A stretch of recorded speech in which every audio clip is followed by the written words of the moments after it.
Yo, hey, hi everybody. This is Master Lee coming you with a tutorial on how to use Kawaks 1.59. Yes, I am still using 1.58, and I'm also using 1.59. The 1.59 is for my online, and the 1.58 is for my, just offline shit. I don't know, just I don't like having the same shit in the same category. I just like everything organized. But it could be, both emulators from two different updates can still be used as Netplay or whichever.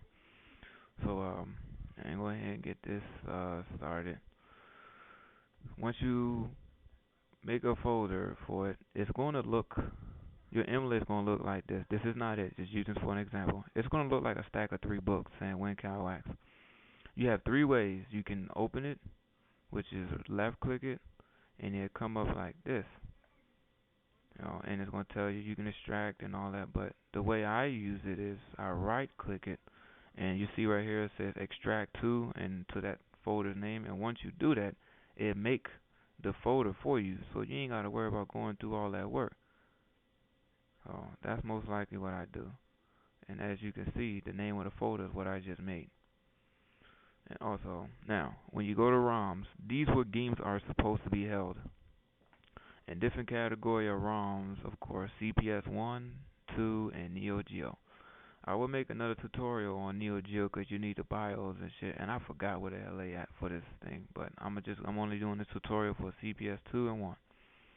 Now, games that's supposed to be for CPS 1, it will be for CPS 1. So when you go to a website like superroms.com or coolroms or romnation, and it asks you the particular emulator you wanted to get the game for, most likely it's going to tell you on this category CPS 1, 2, or Neo Geo or MAME. Some MAME games do work on CPS 2, just to let you know that. And also Neo Geo. But alright, so once you get a game for CPS 1 or 2, you make sure you put that right game in this right folder or else it won't work. And see, as you see, when you see the games as a stack of three books, you have to leave it that way. You cannot unzip them. Leave them open, leave them closed, sealed, nothing. Don't touch them, period. Just drag them. Pretty simple. I'm going to use the Capcom Sports Clubs. Take that out. And as you can see, it's not there. But now I'm going to drag it right back in so you can know. Some people may not understand this. All you do is drag and drop. That's it. You grab the game and you bring it right back inside of it. Simple as that. And as you can see, the game is back there. All right. That's really it about that. Now let's go ahead and set up Kawaks. Now this is the emulator right here. It's a K and it's a picture of it. So you click that, and my screen is kind of big, so I'm gonna go ahead and the reason why I'm doing the small screen so you people can see the words and shit. Much easier for you guys, so you can see. All right. And once you got everything straight, you will want to go to File. File is where everything happens. So you can load the game, auto start, configure paths, and start network, all that. I'm gonna explain start net play after this. Load game. When you load a game, here's all the games that I have for this emulator. But when you first start it, it's gonna open up as this. You're gonna have like almost every game for the emulator, but it's the tricky part. They're not actually in there. It's just telling you, it's just basically showing you what games can be played on this emulator, but you have to go find them. I can't give you all these games because I don't even have all these games my damn self. So, and also, when you first look at it, it's going to look like this also. These three check mark and one highlight, which is all. Now, every time you get a game, you make sure you always keep your thing on only available. Now, with on only available, that means all the games that you have, not all the ones you own, all the ones you have, as you can see. And every time you put a new one in, you will want to go to rescan for new. So I mean, don't rescan all, scan for new, which is a new game you just put in that particular folder. After you do that, the game most likely should show up if you put the game in this or in this folder.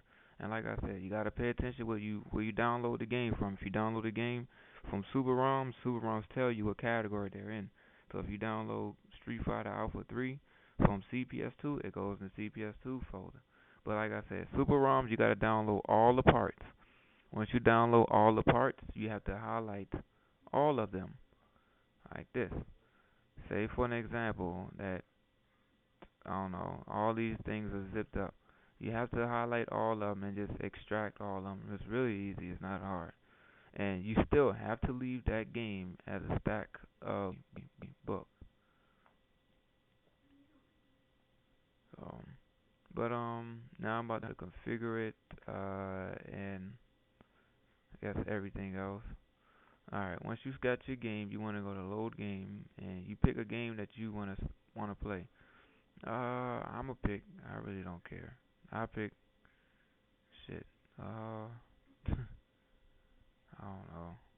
Alright, fuck it. Old Street Fighter, a 360 controller pad.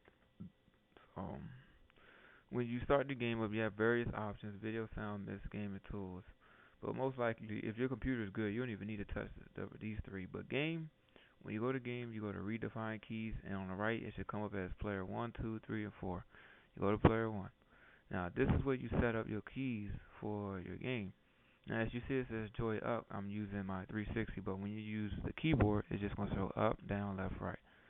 But me, since I am using a 360, I'm going to go up, down, left, right. Okay, and another thing.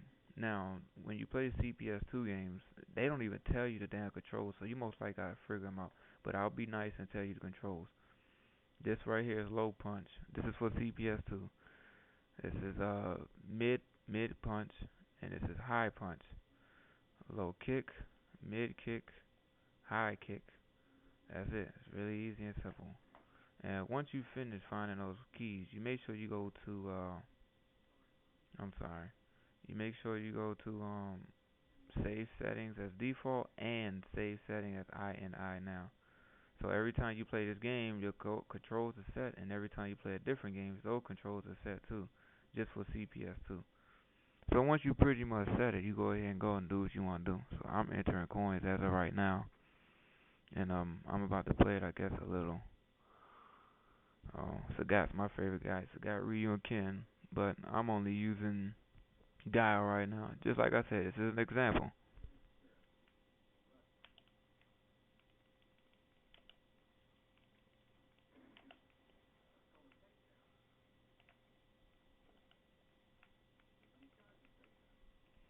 So I just beat the hell out of DJ.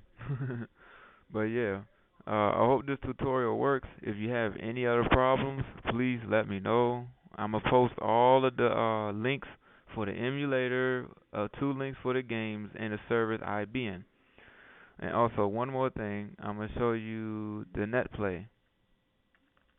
So once you go to File, you go to Netplay. I gotta connect to the internet, but it's really I don't have to show you everything. But all these here, all servers, recent favorites, waiting games, and options. If you go to recent, those are the servers you recently been in. All servers, it will bring all the servers that's supposed to come in, and your favorites, and people making games and they're waiting for opponents. So once you make it, you make your Gametag, which is I made right here. So that's my Gametag. If you see that Gametag, or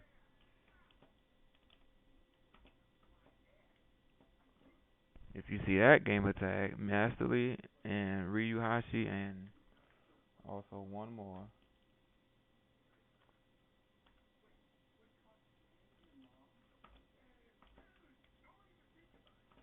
Ryu Hoshi, Terry Bogard, and Master Lee, those three of my gamer tags. I'll be switching most of the time. So if you see those three, you know that's me. And the 2 servers I most likely be in is the Texas, the United States, Antique 3D, and God Weapons. I will post the description on those servers. And once you find a server, you can click on it, or you just click on it once and go to connect. Refresh all the servers. Enter 1P. Once you fuck it, let me just type in anything. Okay. Once you enter 1P, if you go in my description box and you see me put the servers there, all you gotta do is copy the servers and you just paste it there. That's it. And then you go to connect to it. And also right here where you see connection type, you can select your connection type. Most people always go to excellent or good. But if you want to play somebody, you have to be on the same connection as them. You can't play somebody that's on excellent and you're on good. You got to be on good with them or excellent with them. So choose any of the two or choose whatever they are. And like I said, the higher the ping, which is the highest I ever seen, is 5. and my ping most likely is in the 40s, 30s, or 20s. But if you see somebody below 70s or 100s, their connection is weak. Most likely you'll be getting lag from them, and also plus you'll be getting extra lag because the servers are laggy. So that's most likely it. I hope this tutorial helps. Like I said, if you have any other problems or whatnot, please let me know. I will help you. This is Master Lee signing off.